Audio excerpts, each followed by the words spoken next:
Hi,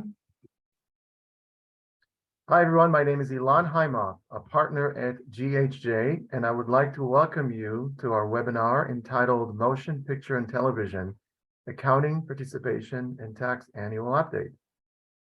I am honored to have alongside me my colleagues at GHJ in the order of our presentation. Dan Lee, Managing Director, Francis Ellington, Partner, Aubrey Sylvain, International Tax Manager, Dan Landis, Partner, and Mike Sipple, Principal. Welcome you all. And if you can go to our agenda slide, thank you. Our goal over the coming hour and a half or so is to share current trends and key updates in connection with the following areas.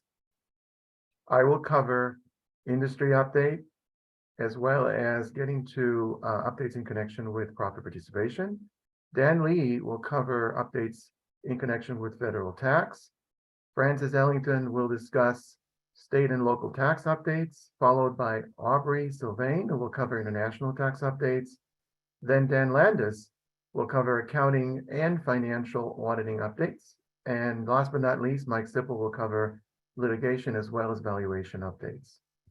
If you have any questions throughout the webinar, please put that in our Q&A section anytime, and we'll address them as a group, depending on what the question is, toward the end of our webinar. Also, please note that to fulfill CPA requirements, please be sure to answer the polling questions throughout our webinar.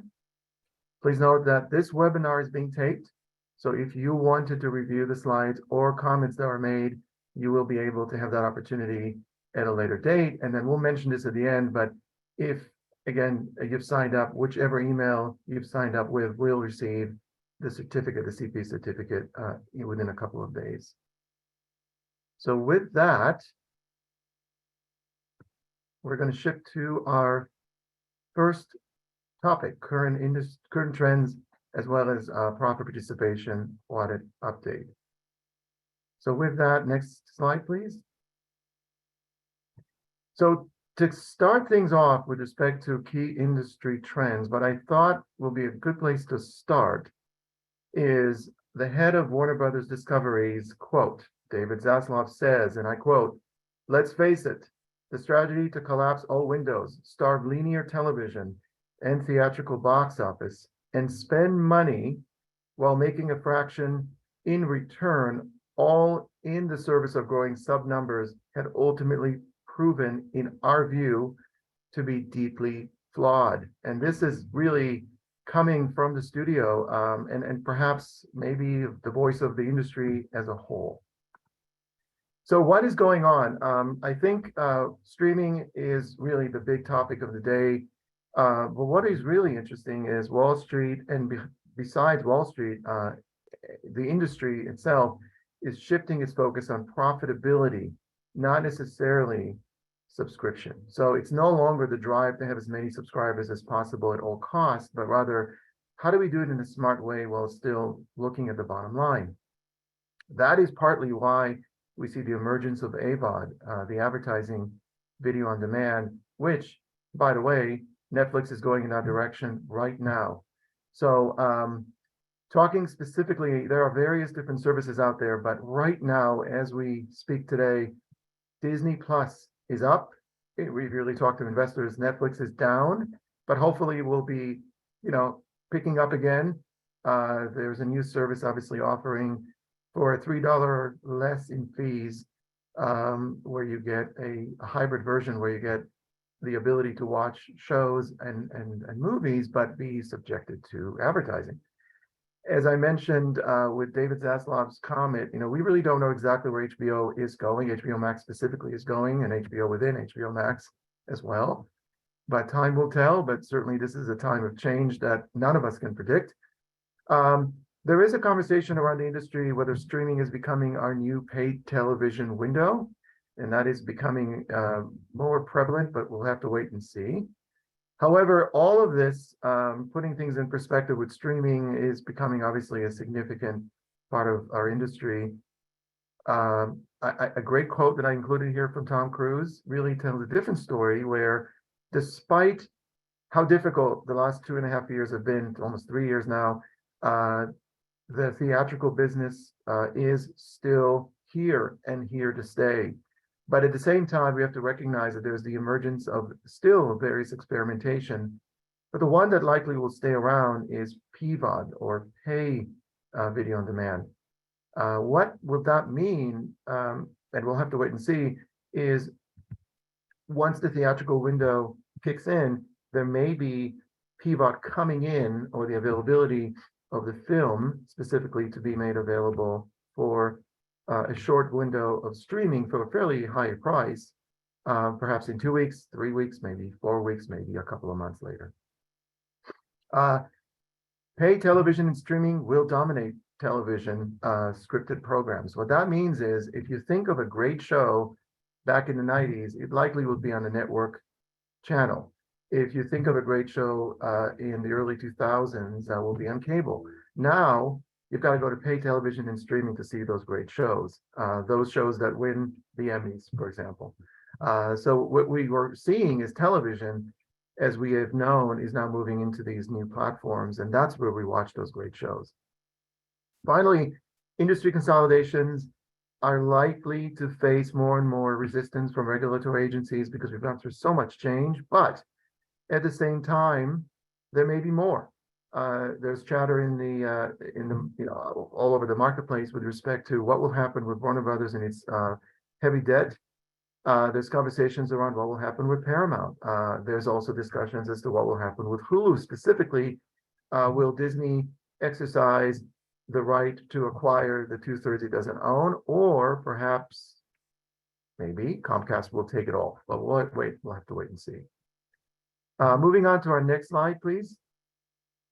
So getting into profit participation specifically, those of you who don't have the background in history, just very quickly from a background standpoint, profit participation represents contingent compensation that could be paid to a company or an individual. It just depends on the deal. That individual or company may have been involved in the production, or it may be co-distribution of the motion picture or the television program. So essentially, you're getting a cut of the net profitability of the show or of the motion picture. And it's based on an agreement. So there's going to be an agreement, underlying terms and conditions that will drive how that net profit is going to be defined and how ultimately you're going to get paid.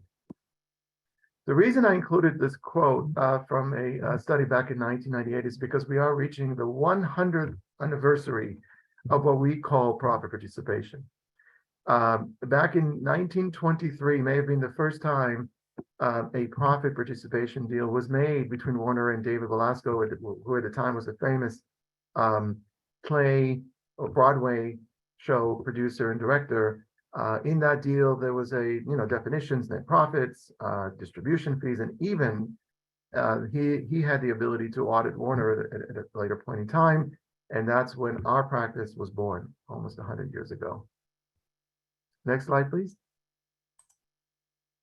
So I'll talk more about the audit process itself, because the word audit could be somewhat deceiving.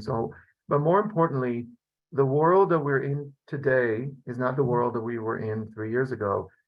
We have moved from 80% doing our audits at the studio offices to 80% now virtual. So we work virtually 80% of the time. 3 years ago, 80% of the time we would be in person at the studio performing audits on behalf of profit participants in looking at the books and records of the studio. We do audit other entities, but primarily work at studios. Again, virtual versus in person, that definitely changed. So what are the key challenges that we see right now with respect to contingent compensation reporting, particularly for the talent? So these are not the companies, but more the individuals who are more likely are not getting both the risk as well as the net profitability of what we traditionally call net participation. First of all, which is actually the second bullet, what's happening is less and less people have the opportunity to really have a breakout show where they're making a substantial amount of money. Shows like Friends and shows like Seinfeld and many others like The Office. What's happening is we're seeing more and more predictable and less variable form of compensation. You may get the benefit of perhaps a bonus if it's a very popular show, perhaps additional compensation if you win an award, and so on. But the contingent compensation, as we knew it historically, is unfortunately not available for many of the, let's say, the talent we're involved in the production of the film or television series. But those who are getting those kinds of participations, their deals are becoming more and more and more complicated, to the point where we have to interpret the statement for our client, because it is getting so much more complicated than ever before. The other thing that is interesting that is going on right now with the emergence, as I mentioned before, of streaming everywhere. The library motion picture and television programs from the 70s and the 80s and even before that are getting a new lifeline with digital distribution. And the question that comes up is, because those forms of distribution have not really existed when the deals were made back many, many years ago, are the reporting proper in accordance with the agreement? And that's something that we always watch. And finally, if you ever think about auditing, definitely look at the agreement, because tolling, which is really the ability to determine when you need to notify of an audit and how far back you can audit, really is driven by the agreement. So it is very unique to the film and television business, where tolling, or how far back you can audit, is very critical. So definitely get familiar with that provision in the agreement. So areas of focus for us when we audit. And by the way, some of that, Mike Sipple will be discussing also in connection with litigation, but specifically when we think of auditing right now, the areas of focus for us include related party transaction. Many of the studios own their own streaming services, their own cable channels, and so on. Are those transactions reported on a fair market value? And if they are particularly imputed, where there's no cash being involved, is the imputed license fee appropriate? And that's a big question for us. We have performed a variety of analyses, which I'll talk about a little bit later, right at the bottom of the slide, where we've looked at hundreds of our films and television series that we've audited over many years, and analyzed that information and developed key performance indicators for us to be able to assess whether those related party transactions are appropriate. A couple of other things to mention: digital distribution is an area that we're focusing on. Are those being reported on a royalty basis or not? Should they be reported more like television or more like traditional home video? The other thing we're watching an eye on is the disruption to the historical distribution patterns. If there is a disruption, particularly during COVID, and you can't go through a theatrical window, how does that impact downstream revenue, which depend on the theatrical distribution? And finally, contract interpretation is the main focus of many of our audits, where it's really a question of not the deal that is written, but rather what is the intent behind the deal. And sometimes there's vague language that certainly is subject to interpretation. Next slide, please. I've already discussed many of these items here, so I'm not going to go through this in detail. The bottom line is the word audit is somewhat deceiving, because what we're doing is we're performing a consulting engagement on behalf of our clients under the forensics accounting consulting guidelines of the ASCPA.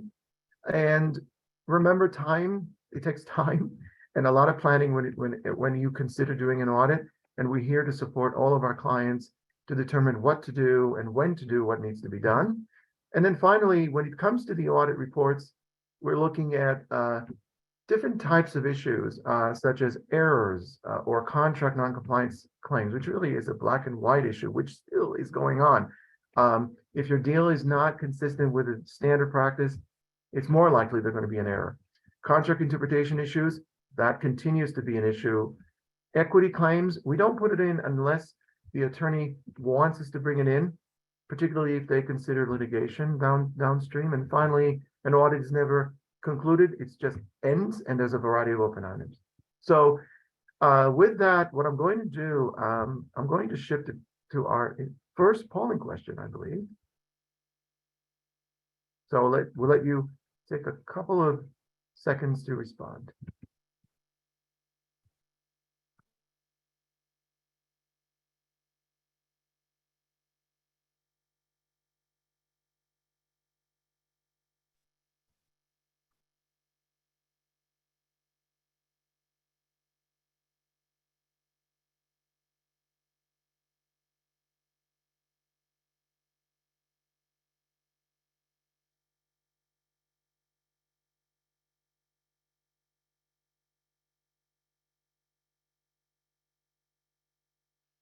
Okay, so the first question was streaming companies need to be more sensitive to investors being more focused on continued subscription growth, show paths toward profitability, or none of the above. Obviously, the right answer is, most of you got it right, show a path toward profitability.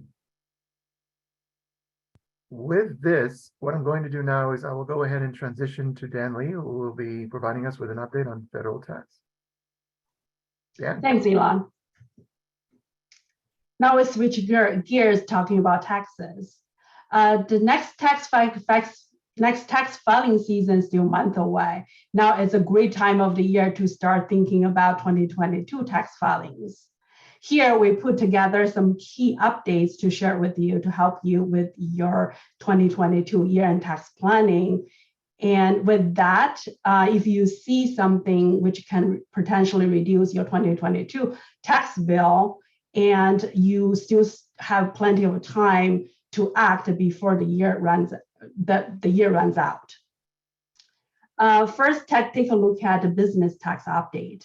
Inflation Reduction Act was signed into law on August 16, 2022.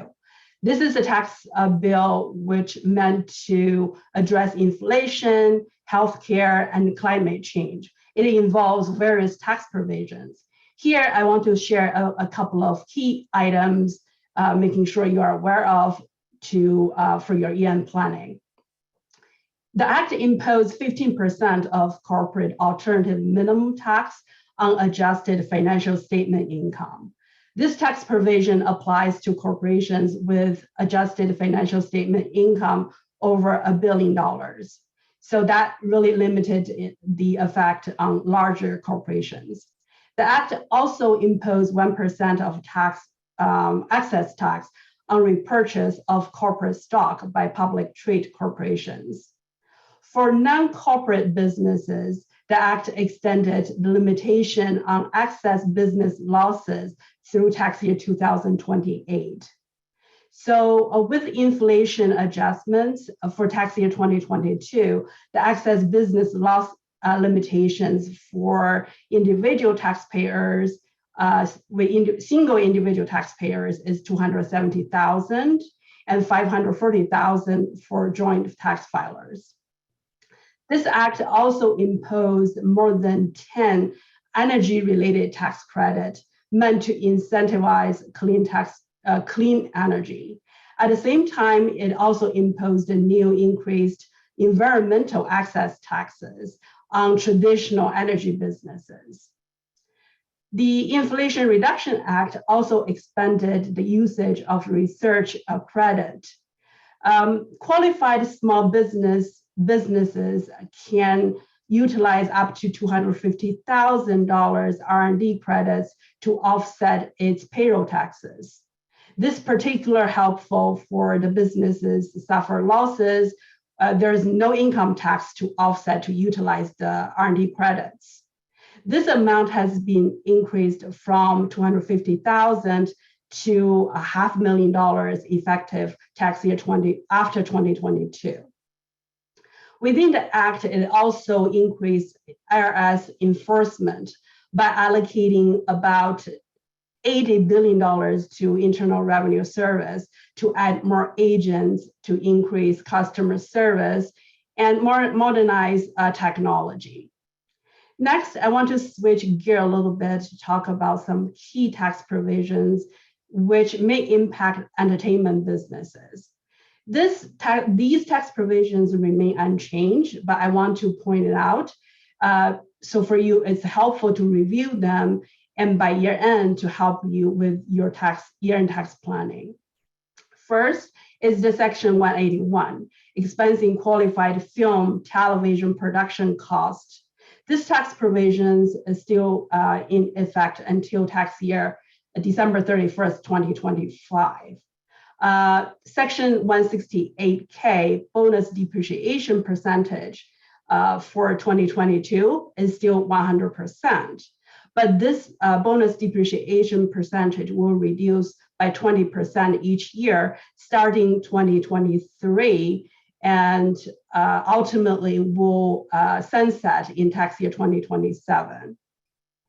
So at year end, it's important for businesses to review revenue, to review revenue recognition, identify potential opportunities to defer income. On the other end, you also want to kind of review expenditures, accelerating deductions to offset your income. Particular for entertainment businesses, that if you incurred a large cost to produce, develop, production, and distribution technologies, a lot of the times it involves research and development cost expenditures.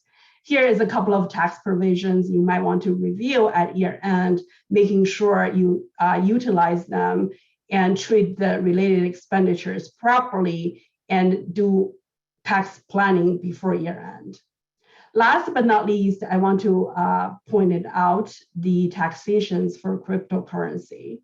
So for 2022, it has been very volatile for the crypto market. If your businesses or you as an individual invested cryptocurrency as an investment, you may want to review them as year end to potential harvest some losses to offset your income. For federal income tax purposes, that the cryptocurrencies are treated as property, which means any tax provisions and principles applicable for traditional property transactions will apply to cryptocurrency transactions. So this is, with the volatile market, that's something you want to pay attention to. Next, I want to talk about individual tax update. For tax rate for tax year 2022 remain unchanged, but the tax bracket has been slightly widened due to the inflation adjustments. Another item I want to bring to your attention is starting with tax year 2022, a third-party payment settlement network, PayPal, Venmo, or other card service providers will send you a Form 1099-K if you paid over $600 during the year for goods or services, regardless of number of the transactions. So this threshold decreased compared to the past. During the pandemic, I believe there is a transaction limit about 200 transactions, or the limit was 220,000 for the value threshold. Next, I want to mention is the charitable gift deductions. The temporary suspension of 60% AGI limitations on cash donations has been expired. So that means in tax year 2022, your cash donations will still subject to 60% AGI limitation. Child tax credit reverts back to its pre-21 form for 2022 tax year, and residency clean energy credit increased from 26% to 30% as a result of the Inflation Reduction Act. The Inflation Reduction Act also extended most of the premier tax credit enhancement through tax year 2025. So for low-income taxpayers which utilize the state housing insurance exchange, you will see when you purchase your housing insurance during for the next year, you will see the premier tax credit increase for 2022 and the year beyond. There is a lot of key figures and trends updates for the individual taxes. We do not have time to cover them, all of them today. But if you have any questions that you can share with us, reach out to us after the presentation. Now it's time to do a polling question for polling question number 2.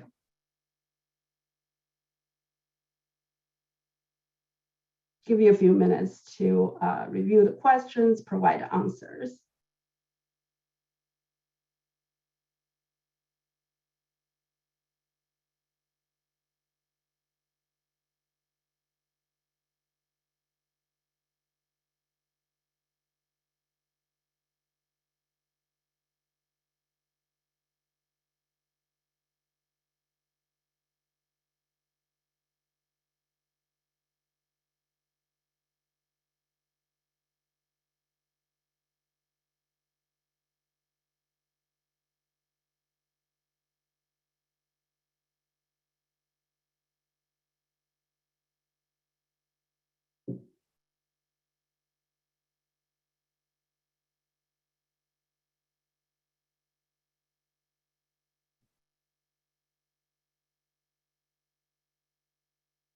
Which of the following statement is correct regarding Internal Revenue Code Section 181, expensing qualified film, television, and live theatrical production cost? A is already expired in 2022. B will expire after December 31st, 2025. C will expire after December 31st, 2028. Most of us get it right. It's B, will expire after December 31st, 2025. Next, I'm going to hand over to my colleague Francis to give you a quick update on state local taxes. Thanks, Dan, and good afternoon, everyone. Today, we're going to talk about a few different state and local tax topics that are relevant in regards to either changing law or new types of taxation that would be relevant for businesses or individuals in the entertainment industry. The first thing I want to highlight is the California Film Tax Credit. A portion of the film tax credit is reserved for soundstage filming. For example, each year going forward, the annual budget overall for the general film tax credit is $330 million. Of that $330 million, $150 million, for example, in the next year, is allocated to the soundstage filming projects that are approved under this specific subset of the credit. Then separate from that, there are also $150 million and $30 million respectively allocated to either recurring TV series or relocating TV series to California. For the soundstage filming income tax credits, again, this is something effective beginning in 2022, and emergency regulations were just updated last month regarding the application process, certain information, because these qualified projects do have to be certified as a studio construction project under this program to meet the requisite requirements to receive this portion of the credit. And again, these are new regulations, and this is a great opportunity for productions that would otherwise not qualify or not receive an overall general film tax credit. These are mutually exclusive. So if you receive a soundstage filming tax credit or a general film tax credit, you can't also receive the other. In regards to the general film tax credit, not much has changed in regard to the process, but there is some talk about making a requirement to include diversity within the application process and actually receiving the amount of credit that would be awarded.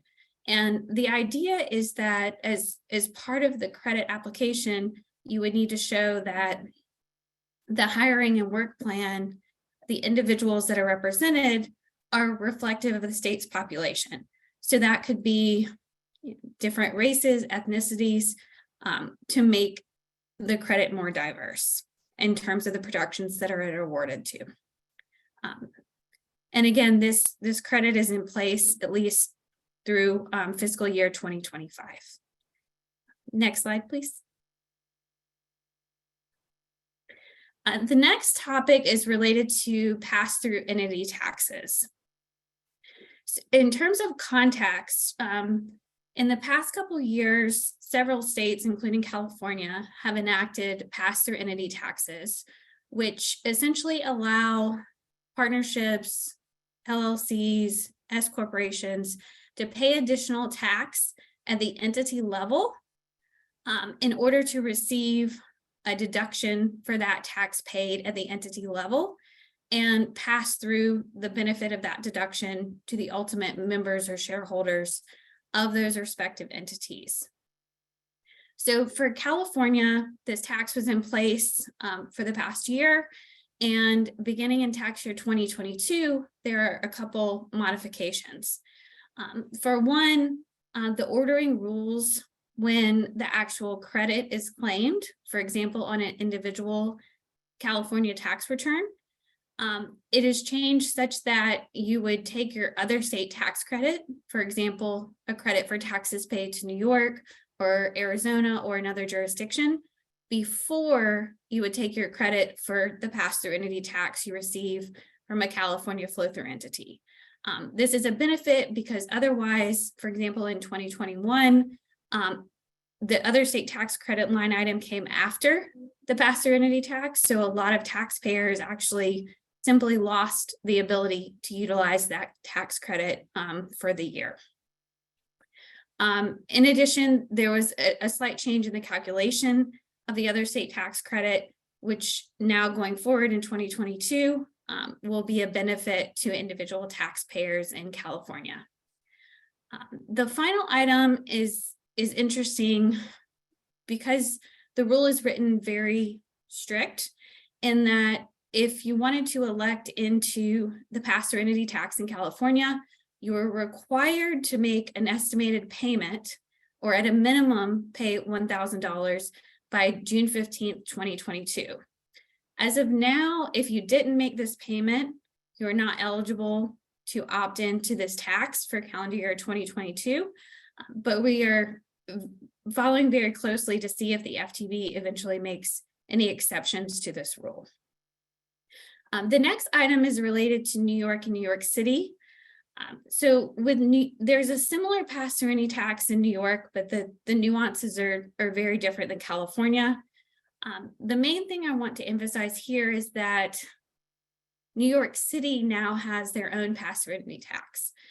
So the New York pass-through entity tax has been in place for over a year, and the New York City portion is new, and it's retroactive, effective January 1st, 2022.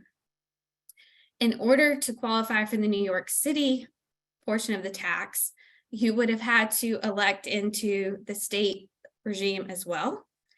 So for taxpayers that already elected into the New York regime, you do have that option now for New York City as well. And then with New York City, you must also have at least one resident partner or shareholder to be able to participate. Next slide, please. And the last topic I wanted to mention from a state and local perspective is regarding revenue sourcing. So it's important to understand there are different types of state and local taxes. For example, income tax is very important, and we'll talk about the sourcing rules here. There are also indirect taxes, which certain states are now charging sales tax or gross receipts tax on services. And there may be other elements that should be considered outside of just your anticipated income tax bucket. For the sourcing rules, also it's important to understand entity rules versus individual sourcing rules, because they may be different depending on the jurisdiction. When we look at market-based sourcing, this is more of an opportunity as it relates to the past few years, as California and other states have really become more thorough in assessing different revenue streams and how they should be sourced based on the activity that generated that income. A lot of states have enacted look-through rules, which would either look to, for example, a population or an audience factor or other aspects to source income rather than looking at a specific customer. You would look to really what is that income being generated by, and how do we apply a market-based sourcing to that stream of revenue. So I encourage you, if you haven't thought about different sourcing strategies, or you think there's an opportunity based on something new or a new project that you have, to really talk through that element with your tax advisor. And our final item here is I wanted to mention a specific case that was decided in August that related to NBC's sourcing of revenue in the state of Oregon. So essentially what ended up happening is that despite NBC's customers not being end users, for example, individuals that receive broadcasts at their homes. Their customers are actually providers. So what happened in this rule is that Oregon decided that it doesn't matter that the actual customer isn't the end user. Oregon's still going to enforce the broadcast sourcing rule and apply more of a census allocation approach to source certain revenue and allocate income to Oregon under NBC's situation. So it's very interesting in that actually looks through to the ultimate user in Oregon's case, whereas other states may not go to that approach under a market sourcing rule. And with that, I think we're ready for our next polling question.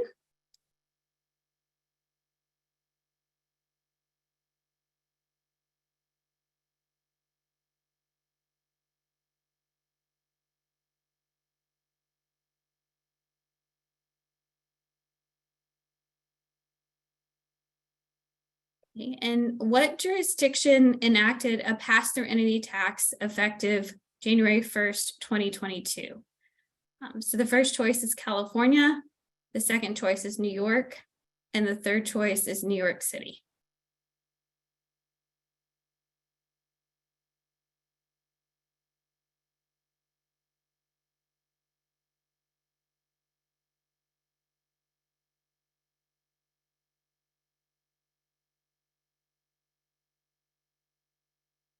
Okay, so the majority here did get the answer correct.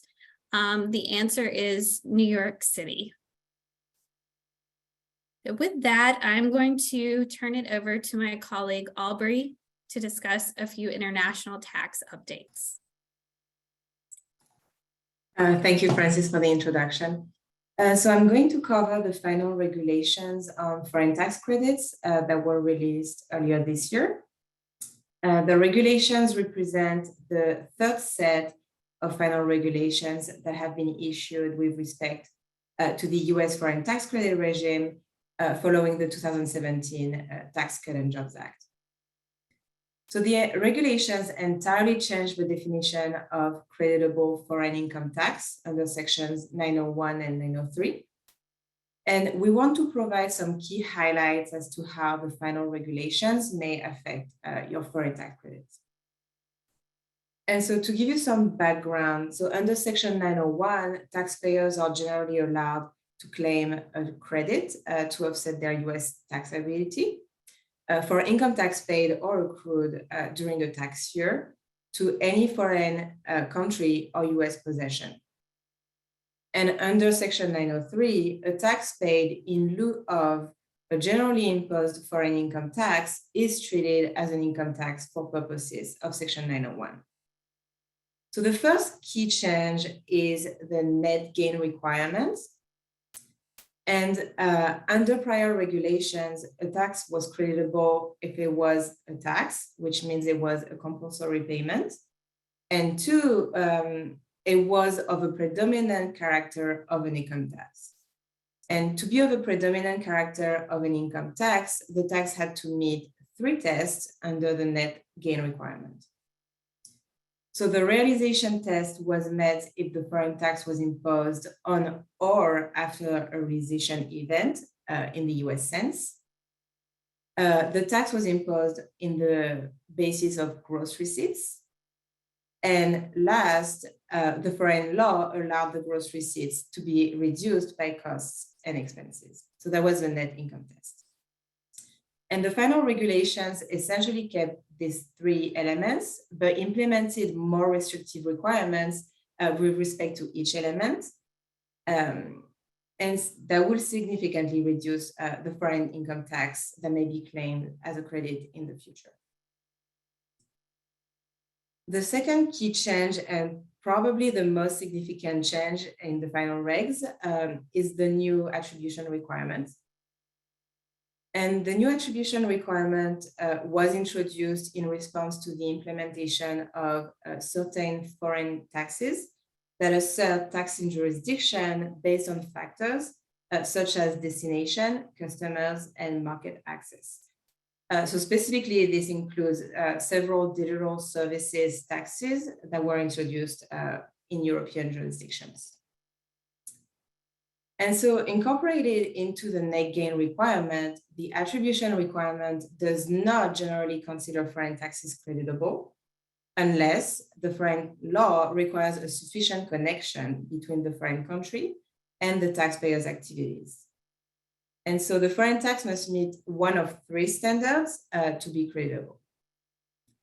So the first test is activities-based attribution.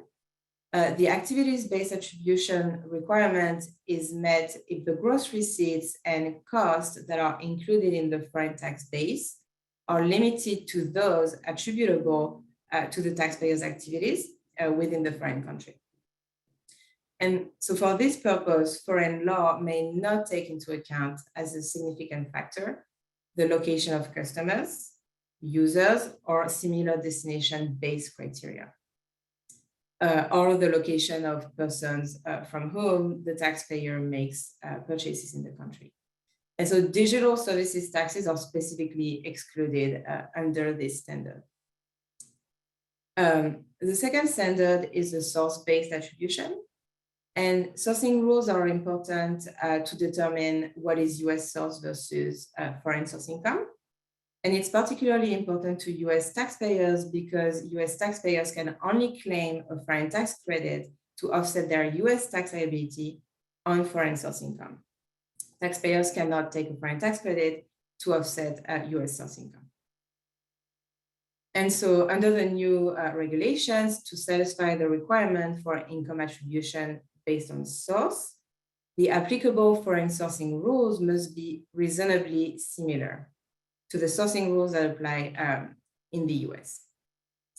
And so the final regulations clarify that the foreign law does not need to confirm in all aspects, but it still needs to be reasonably similar, so highly factual. The last standard is the property situs attribution. And the property situs attribution requirement is satisfied if gross receipts from sales or dispositions of property that are included in the foreign tax base include only gain from the disposition of real property located in the foreign country or property that is part of the business property creating a taxable presence in the foreign country. And so the last key change that I want to cover is the stricter requirements for in lieu of taxes. Next slide, please.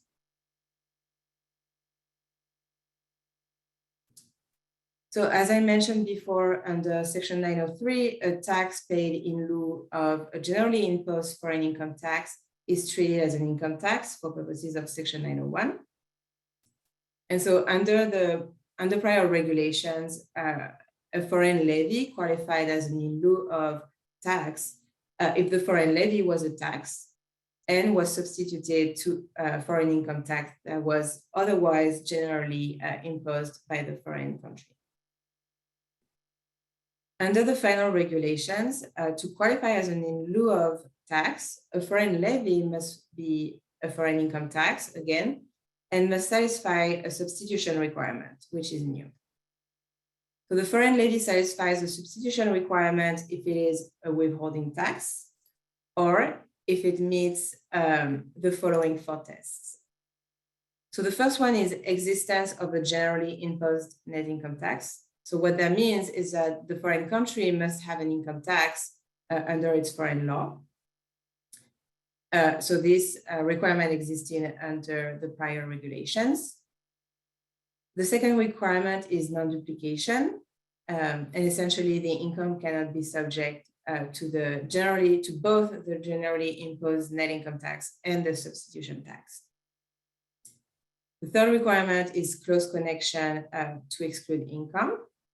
So the generally imposed net income tax would have been applicable to the income if the substitution tax did not exist. Next slide.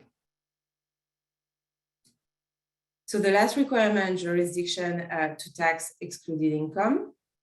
So this refers to the attribution requirement we just covered. And so activities-based attribution, source-based attribution, and property situs attribution will also apply to in lieu of taxes to make sure those are creditable. And so the regulations are applicable for tax years starting December 28th, 2021. So if your tax year is the calendar year, that will be the year that starts on January 1st, 2022. And so the key takeaway here from the final regulations is that because the definition of what is qualifying income tax entirely changed, the regulations are expected to reduce significantly the amount of foreign tax credits that taxpayer may claim. But also taxpayers should reevaluate each of the foreign tax credits that they historically claimed, just to make sure those are still creditable and or not. And so with that, my colleague Dan will cover accounting and auditing updates. Thank you, Aubrey. So for this next section today in the accounting and auditing update section of this webinar, I'll be focusing on two key areas. The first one is going to be the new lease accounting pronouncement, which has all the buzz right now in the private company world. And then I also wanted to cover some lessons learned on the revenue recognition pronouncement that had been implemented in prior years. And so we've had 2 years to kind of look through and implement that and see kind of some key areas that were worth discussing in this webinar. Let's go to the next slide, please.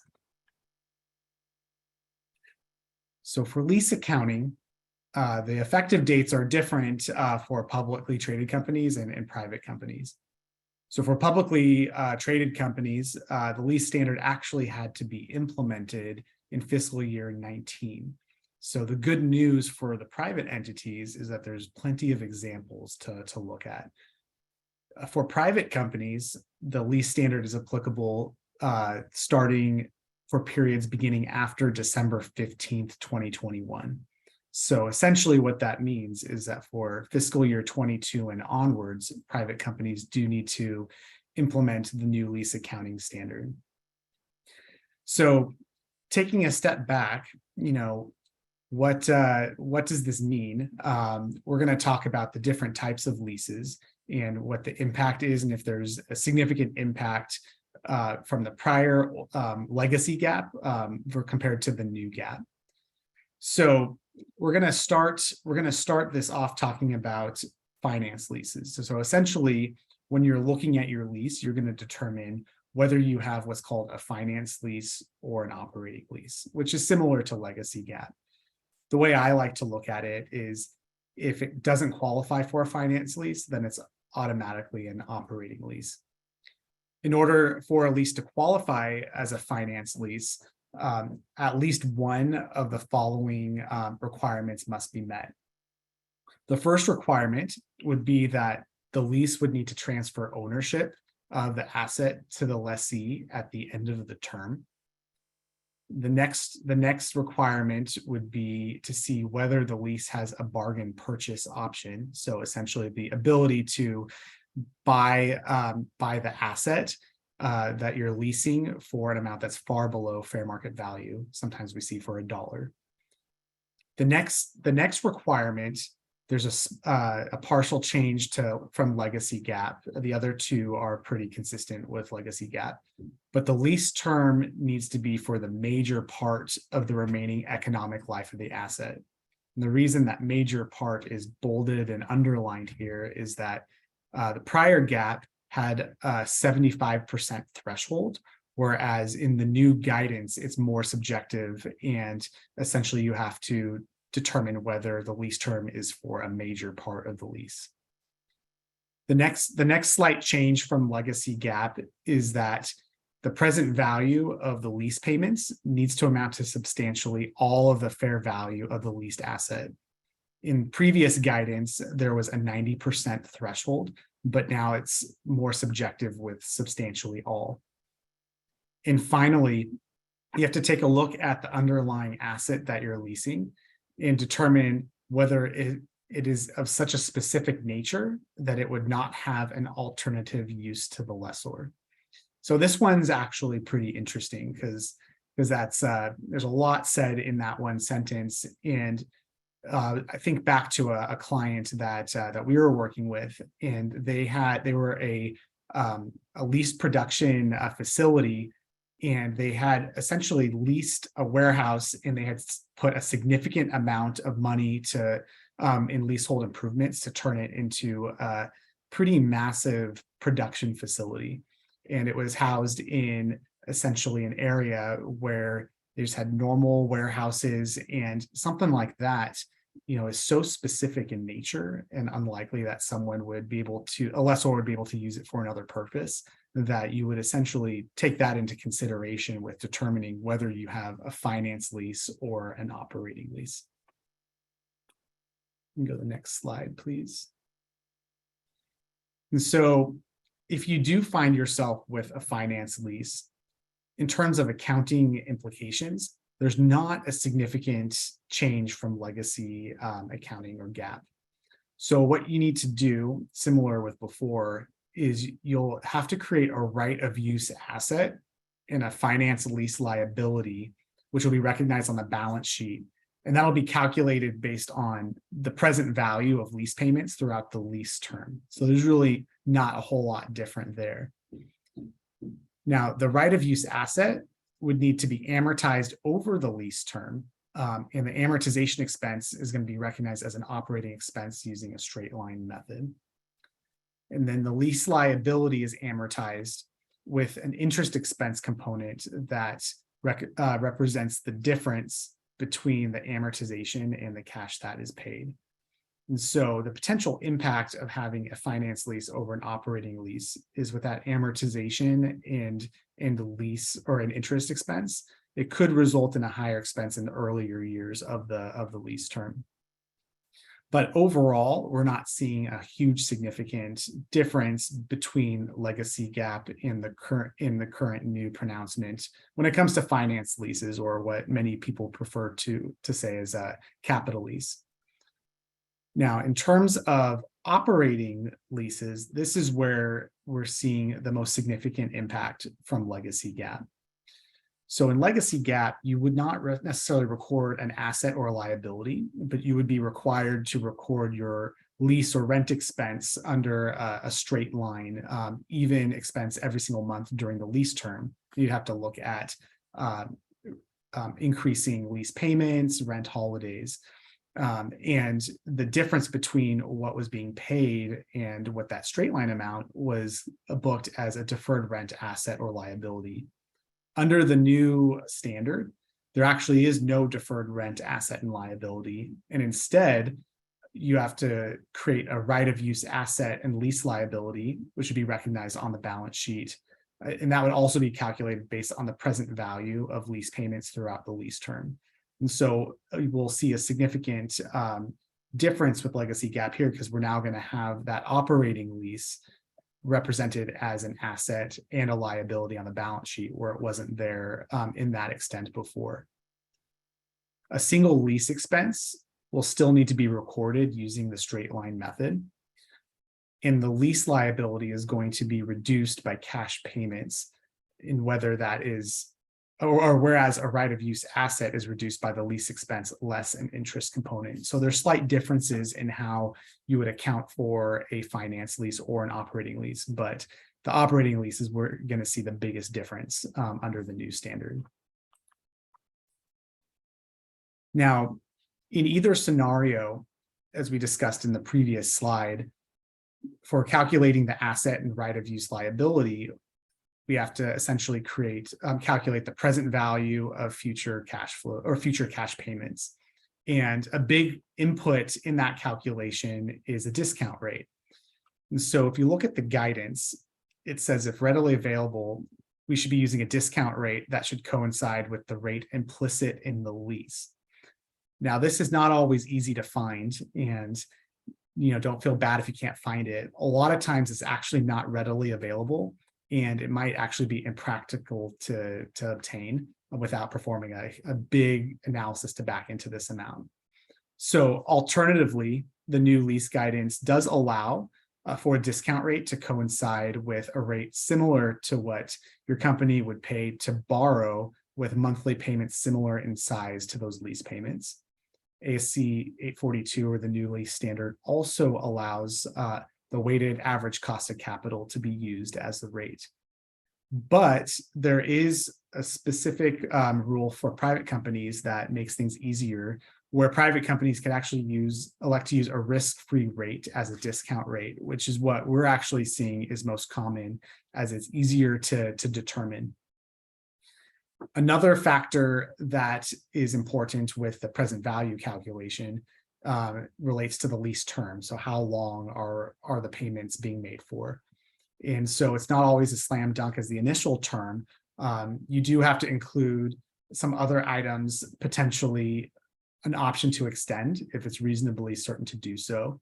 You have to consider an option to terminate if it's reasonably certain not to do so, or either the above, especially if the lessor controls the ability to exercise the option. So we can go to the next slide. Okay, so overall, the overall impact of the lease standard. So what does this mean? So ultimately, deferred rent is going to be eliminated. So upon the transition to the new lease standard, the deferred rent is going to actually be applied against the initial valuation of the right of use asset. Prior periods do not need to be recast. So if you're thinking about comparative financial statements, they can be presented under legacy GAAP. However, we do expect that many of the companies that we work with to potentially only present single year financials due to the lack of comparability between the years. And then, like any new accounting pronouncement, it does come with expanded disclosures, and so those will essentially increase the disclosures we have on accounting policies and some of the inputs and background on the new lease amounts that are on the financials. And any effects of applying the new lease standard will be an accumulative effect adjustment to opening retained earnings. Outside of the financials, other potential reporting and compliance impacts is that the debt to equity ratio under a finance lease is likely to increase, especially if it's factored into the definitions in any loan agreement. However, we're also seeing various amended loan and financing agreements that may exclude this. EBITDA may increase due to the classification of expenses as amortization and interest for finance leases. And from a cash flow perspective, a statement of cash flow perspective, the payments for finance leases will be classified as a financing activity versus operating. So the operating cash flow on the statement of cash flows is likely to increase, even though it won't impact the overall cash flow of the entity. So that is the highlights of the new lease standard. And the second item that I wanted to cover today is more of lessons learned from the impact and implementation of the revenue recognition standard in the last few years. So the first key takeaway is that while there might not have been a significant change to revenue recognition across the board, the thought process and level of analysis and documentation has been much more than previous guidance. Especially we have the 5-step model for analyzing revenues in ways we didn't have to before, and really critically thinking about whether there's multiple obligations, whether they're earned at a point in time or over time, and how to allocate the transaction price across that. And then in terms of those 5 steps, the second step, which is identifying performance obligations, the 4th step, which is allocating the transaction price among the performance obligations, and the final step, which is determining a point in time versus over time, continue to be the most challenging steps that require the most judgment. Other things to look out for: we see contracts where there's multiple obligations with what's called a similar pattern of transfer. And so there are some practical expedients that allow those to be lumped into one obligation, because no matter which way you cut it, you ultimately get to the same spot.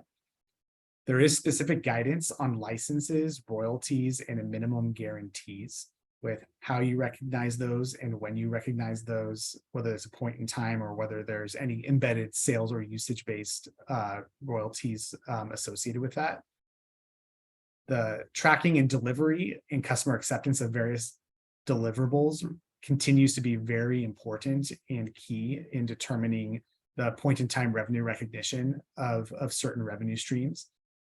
And gross versus net revenue classification also continues to be a significant key area, which is not different from the legacy gap before that, but is an area that we spend a lot of time in. And then finally, there's a common pitfall in year 2 of the implementation, just to kind of remind everybody on the call who is drafting financial statements that contract assets, contract liabilities, and accounts receivable balances need to have the beginning and ending balances reported for each period reported under adoption. So for example, if you have a comparative fiscal year 21 and 20 financials, you needed to disclose all those balances at not only the year ends, the 12/31s, but also the beginning of the first period that you're reporting on. So there'll be three balances that you are going to disclose in the financials. But that there takes me through the accounting and auditing update, and we move to the next polling question. So the polling question is, what type of lease is likely to have the biggest impact due to the financial statements under the new lease accounting standard? Finance lease, operating lease, or variable lease?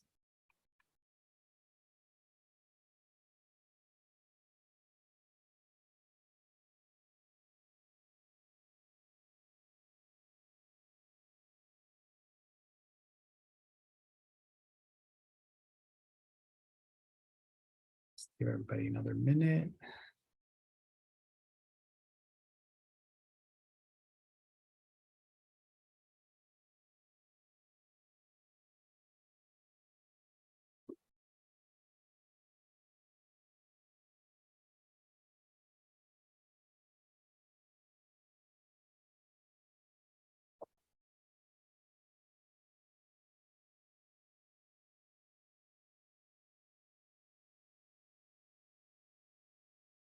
All right, so it looks like a few folks fell for the trick. There's actually is no such thing as a variable lease. And the majority of the participants actually got the right answer with operating lease. So good job, everybody.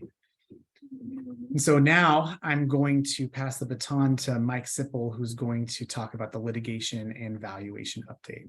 Thank you. Thank you, Dan. Hello, everyone, and thanks again for attending. I'm Mike Sipple. I'm a principal in our group. I've been doing this about 15 years. I work with Alon Heimoff in our profit participation group and our forensic group, doing litigation support, expert witness work, and some valuations as well, mostly entertainment related. And we're almost done, folks. This will be the last section, and I'm going to talk about litigation support and valuations. This first slide you can see, and Alon had mentioned this earlier in the program, these are kind of your biggest related party streaming platforms. And this is really kind of the hottest topic in the industry the last few years. Almost every major studio, except for Sony, have their own streaming platform. And it's all kind of vertically integrated, and that can lead to many issues that I will get into. You can see here, these are the big 4 kind of streaming platforms. I'm sure each one of you has at least one of them. I happen to have all 4 of them, but that's because I can write it off on my expense reimbursement because I have to do research, right? And that is an accounting joke, and I can't tell if anyone is laughing because there's no live audience. But hopefully I got one of you. So if you want to go to the next slide, please.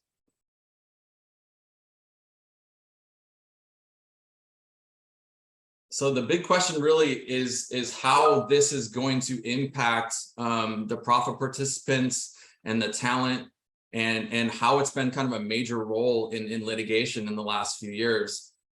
This first case that I'm going to talk about, you probably all saw and you probably have all heard of. This relates to Scarlett Johansson. She sued Disney in July 2021 for the day and date release of her movie Black Widow on Disney Plus. And really the issue surrounded her box office bonuses. Obviously by Disney making it available to people at home, less people are going to go out to the theaters, and that's going to be less box office, which means less box office bonuses for her. And the case really alleged about $50 million of damages related to those box office bonuses. This was a breach of contract, and the case did eventually settle for an undisclosed amount, although there was some indication in the press that it could have been related to almost about 40 million, but that might relate to some other, include other future films as well. If you go to the next slide, please. The next major case is actually still ongoing. This is the Village Roadshow versus Warner Media case, which relates to the day and date release of Matrix 4 on HBO Max. Again, another breach of contract case, similar issue, except for this was for an investor, not the talent, and relates to more than just the box office bonuses. And I want to read this quote. According to the suit, which was filed in Los Angeles Superior Court, WB's sole purpose in moving the release date of The Matrix Resurrections forward was to create a desperately needed wave of year-end HBO Max premium subscriptions from what it knew would be a blockbuster film, despite knowing full well that it would decimate the film's box office revenue and deprive Village Roadshow of any economic upside that WB and its affiliates would enjoy. And that, again, this case is ongoing. There's several issues in it. Can't get into too much because we're actually partially involved in this case. So if you could go to the next slide, please. So I want to talk really about what the issues are to the talent and the investors here. Obviously, the first one is there's going to be less box office. And that can cause lower box office bonuses, like we talked about with Scarlett Johansson. But the other thing is that the box office actually significantly factors into the other secondary revenues, mostly television and especially pay television. A lot of the deals that are done domestically and foreign, they use box office as a formula to calculate what is owed on the pay television license fees. So if you have a lower box office, you're going to have a lower pay television license fee. Also, and I believe Alon mentioned this in the beginning, but some studios are reporting certain things that they call VOD at a 20% royalty. And that would be obviously a major concern for the talent and the investors, that the studio could be reporting some of these, premium VOD amounts out of royalty, although our initial indications is they are not doing that, but we shall see. There are other issues with related party streaming as well, not just related to day and date release, but for older library films and most importantly television series. One of the big concerns is that Warner Brothers, for example, with HBO Max, or Disney with Disney Plus, might license some of their older content, their older TV series or their older movies to themselves. And the big question is, are they paying an arm's length value for that? Is it fair market value? And that's kind of one of the big concerns that we have, that the talent and the investors have, and that is causing some of this litigation. If you want to go to the next slide, please. So the next slide is a bit older. I would say it's not as current as the other two that I mentioned, but this is the Bones case. This is one of the larger related party issues that deal specifically with television. And we're seeing this, in several different studios. But this one relates to Fox and FBC. There are several issues that were involved here. And just a bit of a background, Fox produced this show and basically sold it to themselves, to their own network and FBC. The issue, like I mentioned before, is did they pay an appropriate amount to do that? And there were several experts involved in quantifying this. And one of the first issue was related to those network license fees. And what we were really seeing is that these were being licensed for a flat license fee that was often far below what the actual production costs were, which were leading to this significant deficit that the talent, the profit participants had to bear. The expert in this area came up with about $113 million of damages. The foreign television is the next issue. And in this case, Fox was really selling to themselves in Fox Italy, Fox Spain, Fox UK, as opposed to kind of going out to the active market and getting and getting true bids, bids that would represent fair market value, arm's length transactions. The expert in this area came up with about $67 million of gross damages. These are not at the participant share. These are gross kind of revenue damages. The last major issue was Hulu. And this again is where Hulu is partially owned by Fox. And the series was being aired on Hulu. And it's our understanding that Hulu was paying pretty decent sized amounts to FBC, but FBC was not reporting that back to Fox. And if it doesn't get back to Fox, it doesn't get to the profit participants. One interesting example on this one is that the same Fox executive signed both sides of the agreement. So the Fox side and the Hulu side was signed by the exact same person. Not a good piece of evidence for the Fox side. The expert in this case came up with just under $100 million of damages, about $96 million. And the arbitrator, Judge Lichtman, did not have, should we say, fond opinions of Fox. He said that they have a cavalier attitude towards its wrongdoing and practice reprehensible conduct in dealing with the Bones team. And it did finally kind of become public in February 2019. And the arbitrator agreed to the full actual damages of $50 million and a punitive damages of almost $130 million. Those punitives were later repealed, but it was ultimately settled for, again, an unknown amount, but we believe it to be, in excess of 100 million. The very last slide here is we're going to talk about valuations, mostly in the entertainment space, but we also do valuations in other areas. Really, if there's a kind of an ongoing royalty stream, we are able to, kind of help you with evaluation. Much of my experience is in the entertainment space. We've done several valuations for, slates of motion pictures and television series. What we've really been seeing a lot of is a lot of the profit participants are looking to sell their back ends, and there are a lot of companies that are looking to purchase them. And our firm is actually looking into a new service where we kind of help both sides. So if there's someone out there looking to sell their back end profit participation, we can do kind of an informal, almost like a buyout offer, fairly easy, fairly cheap and inexpensive. And it would allow that person to kind of have an idea as to what their back end profit participation share would be worth. And then we are able to we have contacts at several of the companies that are looking to buy those back ends, and can kind of work as almost like a middleman or a broker to put those relationships together.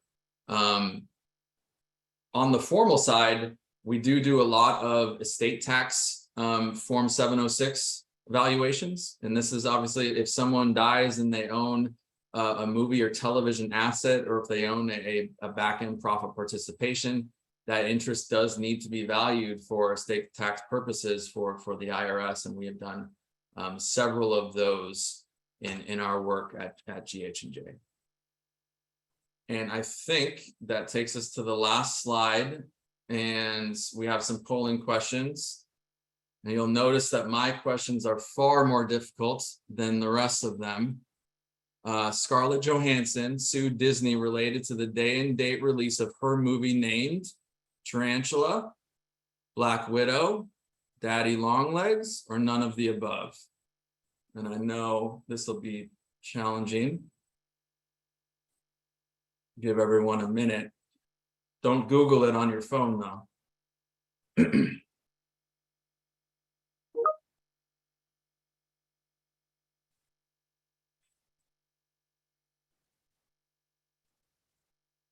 All right, is the answer up there? Okay, somebody did get it wrong. Black Widow, yes, that is correct. And I have the pleasure of doing 2 polling questions. So if we can get to the next one. Village Roadshow is suing Warner Brothers related to the movie Dune, released on VHS, the movie Matrix Resurrections, released day and date on HBO Max, or none of the above.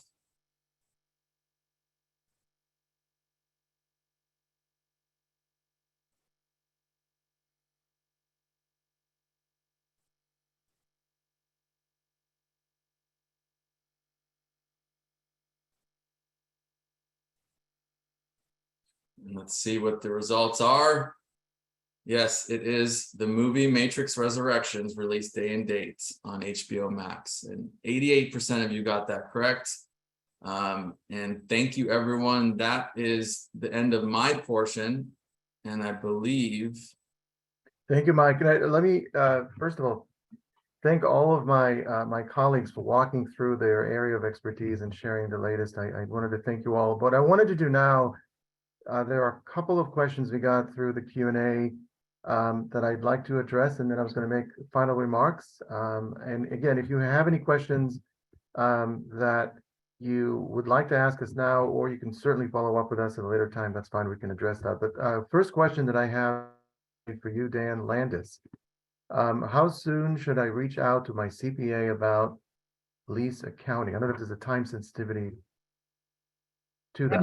That's a good question. And so the lease accounting standard is effective for private companies as of technically January 1st of this year. And so we would recommend, if you haven't started thinking about it, that it be elevated on your radar, because we're already in November.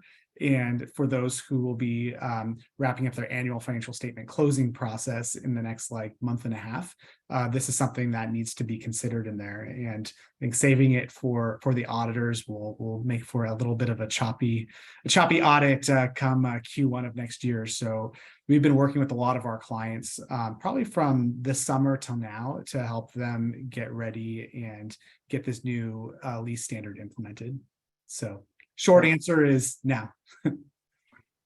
Thank you. There's only one other question and I think I'll answer that is, should someone with older library or television series consider auditing? And if so, is there a fee for the assessment? I'll start with the end. Traditionally, as a group, our profit participation group does not charge a fee for the assessment. We have seen a surge of notices coming in for these older libraries, going back again, like I said before, television series from the 70s and 60s, and films that go back even to the 40s. So definitely, I would say it is an area that we should definitely look at, and we can certainly provide you with that additional time and effort to make that assessed at a specific level of the library. Actually, we do have one more question. How do you see compensation packages changing in the next few years? Looking at the crystal ball, it's very, very hard for all of us on this webinar to know. But I'm going to go back to the comment that I made right at the beginning, which is compensation is more likely to be controlled and less variable. And I think that's going to be more driven by matrices and achieving of tangible and quantifiable and a fairly simple milestones. So for example, number of people watching a show on the streaming service, perhaps the number of awards that you win. And that's really, at least for now, that's what appears to occur. There's actually talk out there that perhaps contingent compensation back or will be back soon enough to create that equability between the creators and the distributors. And I think that could be something that we may see. So with that, unless there are, I don't think there's any additional questions. So we're going to do a quick wrap up. I'd like again to thank speakers for participating, as well as to all of you who've taken away time from work and your lunch to be with us. Those of you, again, as I said before, looking for CPE, more information will be sent to you. In fact, the certificate will be sent to you to the email that you've registered with in the next couple of days. And also, as I mentioned right at the beginning of the webinar, will be made available in the next few days for your viewing if you want to go back to any of the slides or any of the comments we've made. Thank you all for joining. Really appreciate it. Thanks, everyone.